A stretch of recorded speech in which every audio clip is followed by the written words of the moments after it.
काफ़ी समय से सभी लोग एक नाम को जानना चाहते हैं, सातोशी नाकामोटो जी। ये सातोशी नाकामोटो कौन है? क्या यह व्यक्ति है या कोई ऑर्गेनाइजेशन है या कोई गवर्नमेंट के द्वारा, किसी एजेंसी द्वारा किया गया कार्य है? आज हम इन्हीं सवालों का जवाब आपको इस वीडियो में देने वाले हैं। सातोशी नाकामोटो जिंदा है या मर चुके हैं, इस बारे में भी कई सवाल उठते हैं, क्योंकि उनके अकाउंट में जो भी बिटकॉइन अभी तक है 1.1 मिलियन यानी कि 11 लाख के आसपास उनके अकाउंट में अभी भी बिटकॉइन रखे हुए हैं, लेकिन वो आज तक अछूते हैं। उनके द्वारा एक भी बिटकॉइन को आज तक नहीं निकाला गया है उनके अकाउंट से। तो आज हम इन्हीं सवालों का जवाब आपको इस वीडियो में देने की कोशिश करेंगे। जिस सातोशी नाकामोटो जो है, यह कोई व्यक्ति नहीं है, क्योंकि एक व्यक्ति इतना बड़ा कार्य नहीं कर सकता है। एक व्यक्ति को इतना बड़ा कार्य करने के लिए बहुत सारी चीज़ों का ज्ञान होने की आवश्यकता होती है, जैसे कि क्रिप्टोग्राफी, कंप्यूटर साइंस, इसके अलावा उसको इकोनॉमिक्स की भी जानकारी होनी चाहिए और कोडिंग की भी। एक व्यक्ति इतना सब कुछ नहीं कर सकता। हाँ, वाइट पेपर पब्लिश कर सकता है, लेकिन वाइट पेपर के साथ साथ उसको कुछ ग्रुप की ज़रूरत भी होती है। उन्हीं ग्रुप के साथ काम करके वह इस कार्य को कर सकता है। एक आदमी इस कार्य को कर ही नहीं सकता, कहीं से कहीं तक भी। तो जी, इसमें हाथ किसका है? इसमें हाथ सिर्फ एक का है, और वो है अमेरिका की गवर्नमेंट। क्योंकि अमेरिका की गवर्नमेंट को एक बात पता है, डॉलर का रिप्लेसमेंट उनको कभी ना कभी करना ही होगा। डॉलर को रिप्लेस करने के लिए ही डिजिटल करेंसी आई, जिसका नाम है क्रिप्टो करेंसी। क्रिप्टो करेंसी में बिटकॉइन आता है। बिटकॉइन जो है उसे अमेरिका की गवर्नमेंट और CIA ने सीक्रेटली, बहुत ही सीक्रेटली लॉन्च किया। और यहाँ पर समझने वाली बात यह है कि पूरी दुनिया में जो बिटकॉइन की सप्लाई है वो 21 मिलियन यानी कि 2 करोड़ 10 लाख कुल बिटकॉइन है अभी। उनमें से 1.1 मिलियन यानी कि 11 लाख जो बिटकॉइन है वो सातोशी नाकामोटो के पास है। यानी कि यह जो है बिटकॉइन की संख्या 1.1 मिलियन, यह कुल बिटकॉइन का 5% होती है। अब यही बात समझने वाली है कि इतने समय से सातोशी नाकामोटो द्वारा उनके एक भी बिटकॉइन को निकाला नहीं गया या कहीं से कहीं भी ब्लॉकचेन पर ट्रांसफ़र नहीं किया गया। इसका क्या कारण है? इसका कारण यही है कि इसको पूरी तरह से अमेरिका की गवर्नमेंट ही कंट्रोल करती है और उसकी एक एजेंसी CIA, इन दोनों ने मिलकर इसको सीक्रेटली प्लान किया है। यह काम उसी के जैसा है जिस तरह से भारत में डिमोनेटाइजेशन या नोटबंदी हुई थी। उस समय भी जनता को किसी भी तरह से कोई जानकारी नहीं थी कि क्या होने वाला है, और एकदम से पूरे भारत में 500 और 1000 के नोट को बंद कर दिया गया। यह भी सातोशी नाकामोटो के पास कुल 1.1 मिलियन बिटकॉइन है, और यही सबसे बड़ी समस्या है। क्योंकि एक समय ऐसा आएगा जब दुनिया में हर घर में किसी न किसी के पास बिटकॉइन का कुछ न कुछ हिस्सा ज़रूर होगा, और उसकी वैल्यू तब तक काफ़ी ज़्यादा बढ़ चुकी होगी। लेकिन तभी यह सातोशी नाकामोटो आएंगे आज से 5, 6 या 7 साल बाद, यानी कि आप मान के चलिए 2030 तक, और उनका एक बिटकॉइन बेचेंगे। उसके बाद से ही मार्केट में गिरावट आने लगेंगी, और एक ट्वीट उनका निकलेगा कि it is the right time to sell bitcoin, और उसी के बाद से बिटकॉइन का मार्केट 30, 40 या 50% तक गिरेगा, और वो अपने बिटकॉइन को 5, 10%, 20% एक निश्चित समय अंतराल पर बेचेंगे। यानी कि आप मान के चलिए 5% वो बेचेंगे, फिर 1 महीना रुकेंगे, फिर 10-20% बेचेंगे। ऐसे करके वो अपने सारे बिटकॉइन कुछ ही समय में बेच देंगे, और यहाँ पर काफ़ी ज़्यादा बिटकॉइन का दाम गिर जाएगा। और उसके बाद ही यह जो गवर्नमेंट है काफ़ी अधिक मात्रा में उस गिरे हुए दाम पर उस बिटकॉइन को खरीदने लगेंगे, और उसी बिटकॉइन की कुछ ही समय बाद वापस से वैल्यू बढ़ जाएगी। क्योंकि यह देखिए, नोट की करेंसी काफ़ी समय तक इस समय में नहीं चल सकती। कभी न कभी क्रिप्टो को अपनाना ही होगा। इस डिजिटल दुनिया में नोट की करेंसी सुरक्षित नहीं है। यहाँ पर सुरक्षा अगर देखी जाए नोट की करेंसी की और बिटकॉइन की या क्रिप्टो करेंसी की, किसी भी कॉइन की, तो क्रिप्टो में सुरक्षा नोटों की करेंसी की मुकाबले ज़्यादा ही होती है। जिस तरीके से अमेरिका बिटकॉइन और क्रिप्टो करेंसी को सपोर्ट करती है, उससे भी यही सिद्ध होता है कि कहीं ना कहीं इसके पीछे अमेरिका का हाथ ज़रूर है। अगर हम इतिहास में जाकर भी देखते हैं तो इलॉन मस्क ने एक बार अपने ट्वीट में कहा था dose coin is the future, और उसके बाद डोज कॉइन के दाम अचानक ही आसमान छू गए थे। और इलॉन मस्क अपनी कंपनी टेस्ला का जो लेन देन है उसमें भी डोज कॉइन को एक्सेप्ट करते हैं। तो आप इन चीज़ों से समझ सकते हैं कि अगर कभी भी भविष्य में सातोशी नाकामोटो निकल कर आते हैं और अपने ट्वीट में या लोगों के सामने भी आकर कह सकते हैं कि यह सही समय है, आप बिटकॉइन बेच सकते हैं, तो इससे बिटकॉइन के दाम अचानक से गिरने लगेंगे। तो ऐसे समय में आपको और हमको क्या करना चाहिए? अगर सातोशी नाकामोटो अपने बिटकॉइन बेचते हैं तो हमें और आपको सबसे पहले बिटकॉइन के बदले स्टेबल कॉइन्स खरीद लेने चाहिए।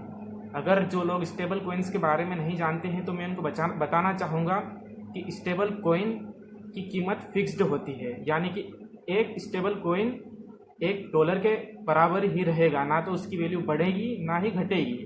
मार्केट में ऊपर नीचे कुछ भी होता है, गिरावट होती है या भाव बढ़ते हैं, उससे स्टेबल कॉइन के दामों में कोई फर्क नहीं होता है, वह स्टेबल ही रहते हैं, इसलिए उनका नाम स्टेबल कॉइन रखा गया है।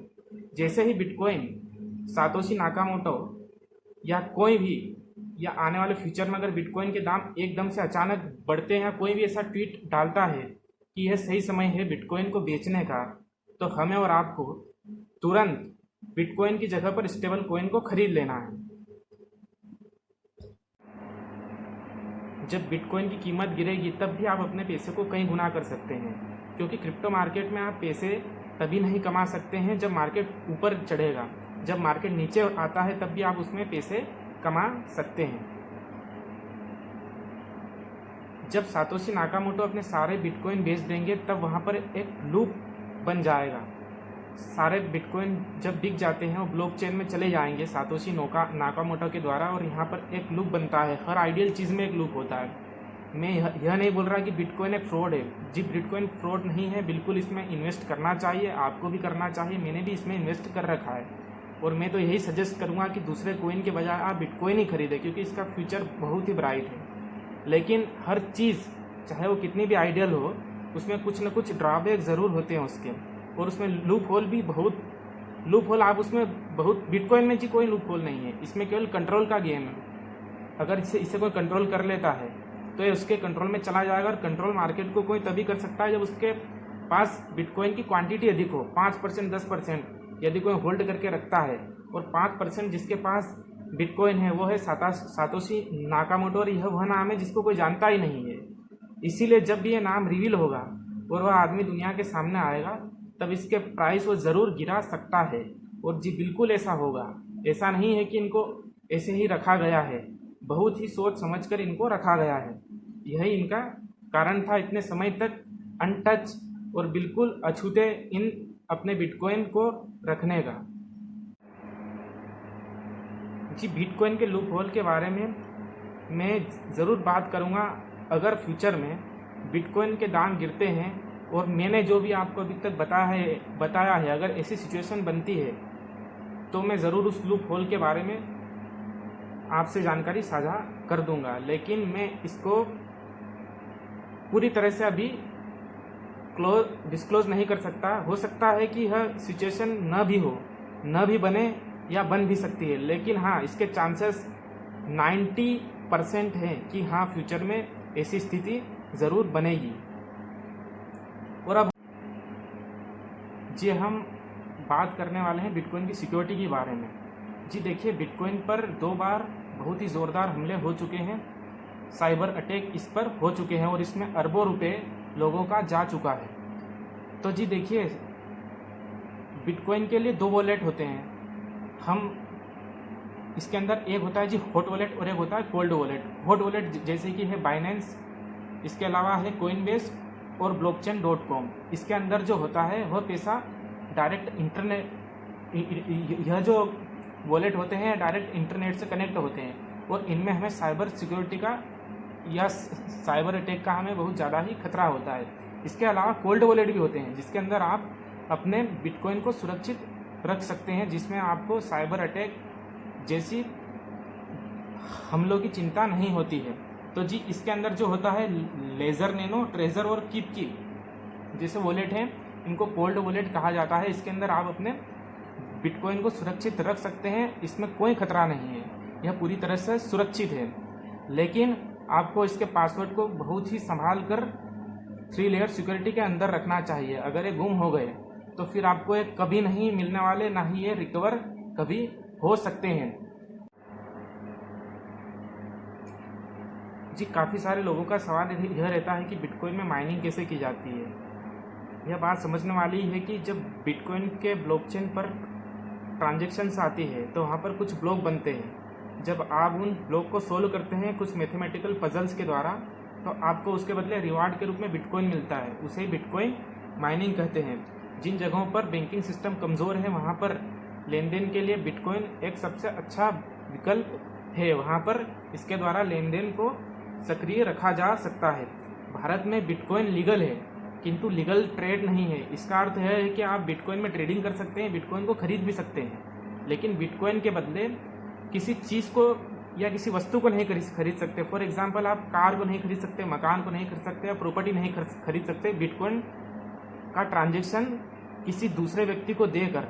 लेकिन हाँ, आप इसमें ट्रेड कर सकते हैं और आप इसको खरीद सकते हैं और रख सकते हैं, यहाँ तक आप इसको कर सकते हैं। लेकिन इसको लीगल ट्रेड भारत में नहीं माना गया है। और आप इस पर अगर ट्रेडिंग करते हैं या आपने इसको रखा है काफ़ी लॉन्ग टाइम तक और उसके बाद अगर आप इसको बेचते हैं तो आपको 30% टैक्स देना होता है भारतीय गवर्नमेंट को, और 1% आपको TDS भी देना होता है।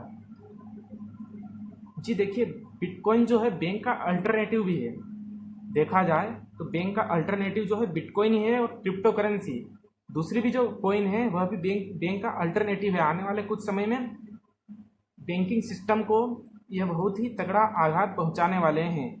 डॉलर का अल्टरनेटिव भी बिटकॉइन है, और इसी बात को अमेरिका बहुत पहले जान चुका था कि डॉलर जो है काफ़ी लॉन्ग टाइम तक स्टेबल नहीं रह सकता। कभी ना कभी फ्यूचर में ऐसी करेंसी ज़रूर आएगी जो डॉलर को रिप्लेस कर देगी, और इसीलिए जो है सातोशी नाका। जी अब हम बिटकॉइन की बेसिक जानकारी के बारे में बात करेंगे। जैसा कि आप सभी लोग जानते हैं, बिटकॉइन डिसेंट्रलाइज्ड करेंसी है। डिसेंट्रलाइज्ड का अर्थ यह होता है कि यह किसी भी गवर्नमेंट या बैंक द्वारा कंट्रोल नहीं होती है। अगर हम बात करें बिटकॉइन लॉन्च की, तो 2009 में बिटकॉइन को सातोशी नाकामोटो के द्वारा लॉन्च किया गया था, और तभी से बिटकॉइन नेटवर्क की शुरुआत हुई। बिटकॉइन जब लॉन्च हुआ था तब इसकी कीमत $0 $0 थी। उसके बाद में 22 मई 2010 को एक प्रोग्रामर ने 10,000 बिटकॉइन देकर 2 लार्ज साइज के पिज़्ज़ा खरीद लिए, और वहीं से बिटकॉइन में पहला ब्लॉक बनता है। ब्लॉक यानी होता है बिटकॉइन में पहला खाता बनता है, और यहीं से बिटकॉइन ब्लॉकचेन की शुरुआत होती है। जी बिटकॉइन ब्लॉकचेन तो तभी से था जब इसको लॉन्च किया गया था, लेकिन उसके ब्लॉकचेन पर पहला ब्लॉक बनता है, और वहीं से इस ब्लॉकचेन का डिजिटल खाता आगे चलता है, और उसमें लेन देन का काम शुरू हो जाता है। अगर हम बात करें जितने भी साइबर अटैक होते हैं वह इसके वॉलेट में हो सकते हैं, लेकिन ब्लॉकचेन पर कोई साइबर अटैक नहीं हो सकता। ब्लॉकचेन में जो क्रिप्टो करेंसी होती है, क्रिप्टो करेंसी का जितना भी लेन देन होता है वह सब कुछ सुरक्षित रहता है। उसे ना ही बदला जा सकता है, ना ही आप उसके जिसको ट्रांसफ़र किया यानी कि Peer 1 और Peer 2 आप उसकी इन्फॉर्मेशन नहीं निकाल सकते हैं। केवल आप उसके ट्रांजैक्शन को देख सकते हैं कि कितना कितना ट्रांजैक्शन इसमें हुआ है। नाकामोटो है, इन्हीं को लॉन्च किया गया, और इसको लॉन्च अमेरिकी गवर्नमेंट और CIA के द्वारा किया गया। आप इस चीज़ को इस तरह से समझ सकते हैं कि यदि आप बॉम्बे में $10,000 माफ़ कीजिए $1,00,000 लेकर जाते हैं और एक ऑडी खरीदते हैं तो आपको मिल जाएगी। डॉलर बॉम्बे में भी एक्सेप्ट कर सकती है, लोग कर सकते हैं। लेकिन अगर आप अमेरिका में जाएंगे और वहाँ पर 1 करोड़ रुपीज़ देंगे और एक ऑडी खरीदेंगे तो वहाँ पर हो सकता है कि वह इसको लेने से इनकार कर दे, क्योंकि डॉलर काफ़ी मजबूत करेंसी है इंडियन रुपीस के मुकाबले या किसी भी देश की करेंसी के मुकाबले। उसी तरह क्या बिटकॉइन की जगह दूसरे कॉइन भी ले सकते हैं या बिटकॉइन से ऊपर भी दूसरे कॉइन की वैल्यू जा सकती है? तो जी इसका आंसर है नहीं, क्योंकि बिटकॉइन पूरी तरह से ट्रांसपेरेंट है और यह काफ़ी लोकप्रिय हो चुका है। इसके कारण इसके दूसरे कॉइन इसके आसपास भी नहीं आ सकते। अगर हम बात करें मार्केट की, तो मार्केट में अभी कुल 11,000 के आसपास कॉइन है। बिटकॉइन में भी कुछ ड्रॉबैक्स हैं, लेकिन उतने नहीं हैं। इन्हीं ड्रॉबैक्स को कंप्लीट करने के लिए कुछ दूसरे कॉइन भी लॉन्च हुए हैं, जैसे कि इथेरियम, जो कि स्मार्ट कॉन्ट्रैक्ट के ऊपर काम करता है। स्मार्ट कॉन्ट्रैक्ट उसी तरह से होता है कि अगर कोई दुबई में बैठा व्यक्ति सिंगापुर में ट्रेड करता है, कुछ भी सामान की ट्रेड करता है, मान लीजिए आप एक्सपोर्ट इंपोर्ट का उसका बिजनेस है, यदि वो दुबई से सिंगापुर कुछ सामान एक्सपोर्ट करता है, तो स्मार्ट कॉन्ट्रैक्ट में अगर इथेरियम में उसका पैसा चाहता है या उसकी पेमेंट चाहता है, तो वह दुबई से सिंगापुर उसके सामान को एक्सपोर्ट करेगा। और जब वो वहाँ पर एक्सपोर्ट कर देता है तो उसका कॉन्ट्रैक्ट पूरा होता है और उसी कॉन्ट्रैक्ट के बेस पर उसकी पेमेंट ऑटोमेटिक हो जाती है। वहाँ पर किसी भी व्यक्ति को ट्रांजैक्शन करने की आवश्यकता नहीं होती है। इसको स्मार्ट कॉन्ट्रैक्ट बोलते हैं। वहीं एक और कॉइन है जिसको बोलते हैं XRP, जो इंटरनेशनल पेमेंट के लिए बहुत ही प्रसिद्ध है और यह काफ़ी फास्ट पेमेंट करता है। विद इन सेकेंड, आप मान के चलिए 5 ही सेकेंड में यह आपके पेमेंट को एक कंट्री से दूसरी कंट्री में भेज सकता है। लेकिन इन कॉइन की भी प्राइस जी देखी जाए तो बड़ी है, लेकिन बिटकॉइन के आगे नहीं जा सकते, क्योंकि जो बिटकॉइन है जो काफ़ी ट्रांसपेरेंस है। और ब्लॉकचेन पर तो यह भी कॉइन है, लेकिन यह उस कैटेगरी में नहीं आ सकते। इसके अलावा जो कुछ मीम कॉइन होते हैं, मीम कॉइन के बारे में मेरा सजेशन है कि इनको कभी भी ना खरीदें, थोड़ी बहुत भी क्वांटिटी में आप ना खरीदें, क्योंकि मीम कॉइन में आपका पैसा डूब सकता है, क्योंकि इनको किसी भी प्रॉब्लम को सोल्व करने के लिए बनाया ही नहीं गया है। इनको बस ऐसे इनके नाम से जैसे सिद्ध होता है कि मीम यानी मजाक, इनको मजाक में ही बनाया गया है।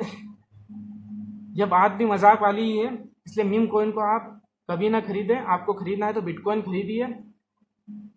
थोड़ा बहुत अगर दूसरे और कॉइन खरीदना चाहते हैं तो XRP खरीद लीजिए, इथेरियम खरीद लीजिए और सोलोना।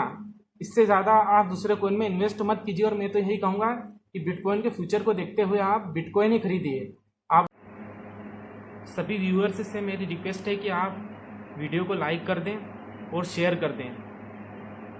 अननोन IITian ट्यूब को आप सब्सक्राइब कर लें। इस चैनल पर हम आपको शेयर मार्केट और क्रिप्टो करेंसी की जानकारी देते रहेंगे। हमारा काम है रिसर्च करना। अगर मार्केट में कोई भी उतार चढ़ाव होने की स्थिति बनती है तो हम इसके बारे में आपको पहले से ही जानकारी दे देंगे। इससे आप होने वाले अपने नुकसान को शेयर मार्केट या क्रिप्टो करेंसी में बचा सकते हैं, या इससे आप काफ़ी फ़ायदा भी उठा सकते हैं। अगर मार्केट बढ़ता है या घटता है, दोनों ही स्थिति में हम आकलन करके आपको इसके बारे में समय समय पर जानकारी देते रहेंगे। इसलिए आप इस चैनल को सब्सक्राइब ज़रूर करें। Thanks a lot.